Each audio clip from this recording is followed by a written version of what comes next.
Hello twelfth class. आज हम इतिहास के दूसरे लेसन के लॉन्ग क्वेश्चन आंसर का तीसरा क्वेश्चन कर रहे हैं। इसे ध्यान से सुने और समझें। क्वेश्चन, मुद्रा शास्त्र क्या है? मुद्रा का मतलब सिक्के और शास्त्र इतिहास का वह भाग जो इतिहास के सिक्कों के बारे में बताता है, या वह शास्त्र जो मुद्रा का इतिहास बताए उसे मुद्रा शास्त्र कहा गया। आंसर, सिक्कों के अध्ययन को मुद्रा शास्त्र कहा जाता है। मुद्रा शास्त्र में सिक्कों की बनावट, लिखावट, दृश्यांक आदि का अध्ययन किया जाता है। साथ ही उनमें प्रयोग की गई धातु और उनकी प्राप्ति के स्थान का भी विश्लेषण किया जाता है। पुरातात्विक सामग्री में सिक्कों का महत्वपूर्ण स्थान है। पुरातात्विक क्या होता है? जो प्राचीन काल में प्रयोग किए गए वस्तुओं का संग्रह पुरातात्विक सामग्री कहलाती है। इनमें सांस्कृतिक, सामाजिक महत्व की जानकारी भी प्राप्त होती है। मुद्रा प्रणाली का आरंभ मानव की आर्थिक प्रगति का प्रतीक है। मुद्रा शास्त्रियों ने इनका अध्ययन कर प्रमुख राजवंशों के सिक्कों की सूचियां तैयार की। जो भी नया राजा बनता था वह नई धातु के और नए आकार के सिक्के चलवाता था।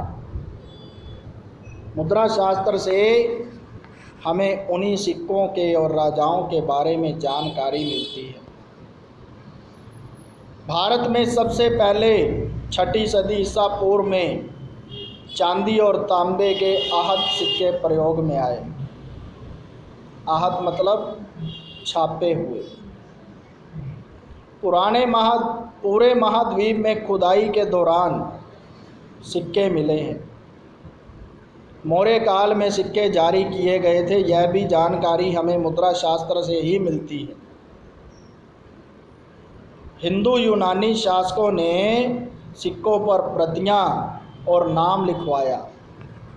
प्रतियां मीन्स उस पर चेहरे बनवाए और उनके नाम लिखवाए।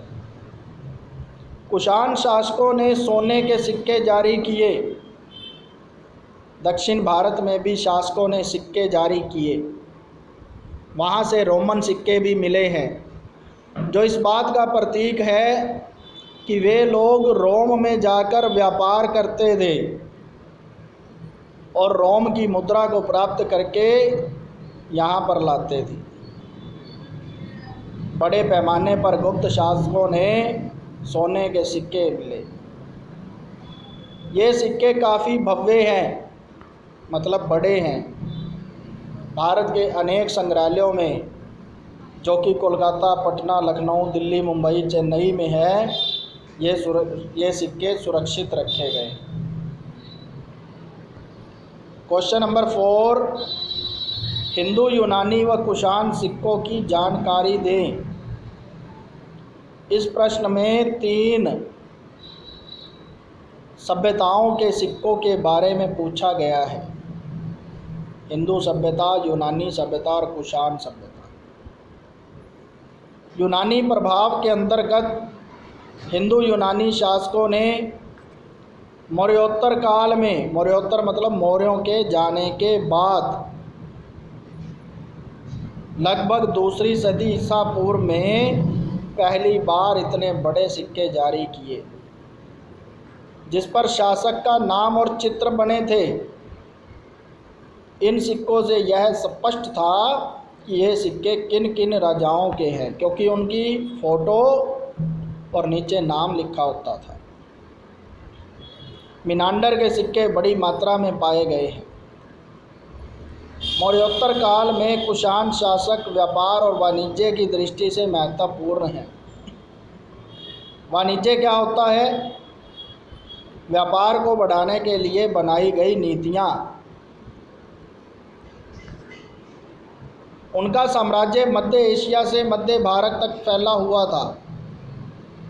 मध्य एशिया में व्यापार मार्गों पर इनका नियंत्रण था। उल्लेखनीय है कि कुषाण शासकों ने पहली बार नियमित रूप से सोने के सिक्के चलाए। कुषाणों ने चांदी के सिक्के नहीं मिलते। उस समय सोना अधिक मात्रा में था तो सोने के सिक्के बनाए गए थे। संभवतः यूनानियों और शकों के चांदी के सिक्के कुषाण साम्राज्य में बिना रोक टोक के चलते थे। कुषाणों के सिक्कों का समकालीन रोमन सिक्कों के वजन में समानता पाई गई है। रोमन और पार्थियन सिक्के उत्तरी और मध्य भारत के अनेक स्थलों से प्राप्त हुए। इससे क्या पता चलता है कि वे लोग जो रोम से सिक्के लाते थे वो इन स्थानों पर अधिक मात्रा में रहते थे। अधिकांश रोमन सिक्के सोने और चांदी के हैं। ये सभी जानकारियाँ हमें मुद्रा शास्त्र से प्राप्त होती हैं। क्वेश्चन नंबर 5, महाजनपदों की आय के स्रोतों के बारे में आप क्या जानते हैं? महाजनपद क्या होता है? वे बड़े राज्य या नगर या सड़कें जो एक राज्य को दूसरे राज्य से मिलाएं। प्रत्येक महाजनपद की अपनी एक राजधानी होती थी जिसकी किलेबंदी की जाती थी, मतलब उसके चारों ओर मोटी मोटी दीवारों से किला बनाया जाता था। राज्यों को किलेबंद शहर, सेना और नौकरशाही के लिए आर्थिक संसाधनों की आवश्यकता होती थी। धन के अभाव में राज्य की व्यवस्था का सुचारू रूप से चल पाना कठिन था। तत्कालीन धर्मशास्त्रों में इस संबंध में अनेक उल्लेख पाए गए हैं। इस काल में रचित धर्मशास्त्रों में शासक तथा लोगों के लिए नियमों का निर्धारण किया गया। इन शास्त्रों में राजा को सलाह दी गई कि वह कृषकों मतलब किसानों, व्यापारियों और दस्तकारों से कर व अधिकार प्राप्त करे। दस्तकार कौन होते हैं? जो अपने हाथों से किसी वस्तु का निर्माण करते हैं। किंतु हमें इस बात की जानकारी नहीं मिलती राजा वनवासी और पशुचारी समुदायों से भी धन वसूलते थे या नहीं। मतलब कि जो बाहर से आता था उससे भी कर लेते थे कि नहीं। हाँ, पड़ोसी राज्य पर हमला कर धन लूटना या प्राप्त करना वैध उपाय बताया गया। किसी कमज़ोर राज्य पर आक्रमण करो और उसकी सारी धन संपत्ति लूट लो। धीरे धीरे इनमें से कई राज्यों ने स्थायी सेना और नौकरशाही तंत्र का गठन कर लिया, परंतु कुछ राज्य अभी भी अस्थायी थे। नौकरशाह में कौन लोग होते हैं? नौकरशाह में वे लोग होते हैं जो सरकार द्वारा चुने जाते हैं। इनकी अलग अलग जिम्मेदारियां होती हैं और अपने पद पर रहते हुए यह ईमानदारी से अपना कार्य करते हैं। सभी इसे ध्यान से सुने, घर पर रहें, स्वस्थ रहें। धन्यवाद।